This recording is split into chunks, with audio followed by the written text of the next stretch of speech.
তো দেখো বন্ধুরা আবারও দুটো হয়ে গেছে, এখানে দুটো হয়ে গেছে, আবার দুটো দিয়েছিলাম ভাপাতে। তো দেখো কত সুন্দর সফট হয়েছে, দেখো কত সুন্দর, দেখো নরম তুলতুলে।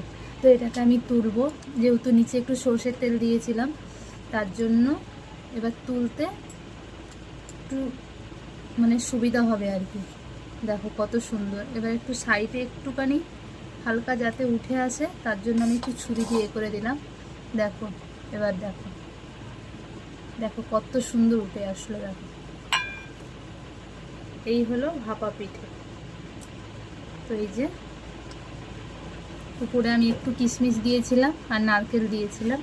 তো এটা আমি তোমাদের দেখাচ্ছি। দেখো এটা অনেকটা আগে যেহেতু তুলেছি, এটা নরম কি সুন্দর তুলতুলে হয়ে গেছে। দেখো আর তোমাদের একটা ভেঙে আমি দেখাচ্ছি।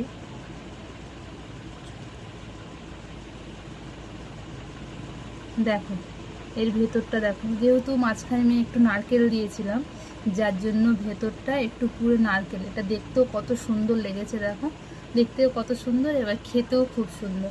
তো তোমরা কারা কারা খাবে সবাই চলে এসো। আর সকল বন্ধুদের অনেক অনেক ভালোবাসা রইল। ভিডিওটা যদি ভালো লাগে তোমরা অবশ্যই লাইক কমেন্ট শেয়ার করবে, ঠিক আছে?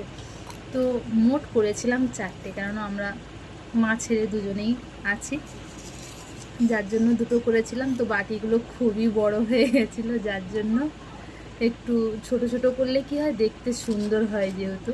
তো এটাও তুলে নিলাম, দেখো উঠে গেল, এটাও খুব সুন্দর। নিচে একটু লেগে গেছিলো যেহেতু পুরো পোড়া পিঠের মতন লেগেছে যদিও। তো জিনিসটা দেখো কত সুন্দর সফট হয়েছে, ঠিক বাটি যেরকম বাটির মাপেই ঠিক বসে গেছে। তো এই হলো পিঠে। তো পিঠে কমপ্লিট। তোমরা কারা কারা আসবে খেতে চাও অবশ্যই চলে এসো। সবাইকে অনেক অনেক ভালোবাসা। ভিডিওটা ভালো লাগলে তোমরা অবশ্যই লাইক কমেন্ট শেয়ার করে দিও।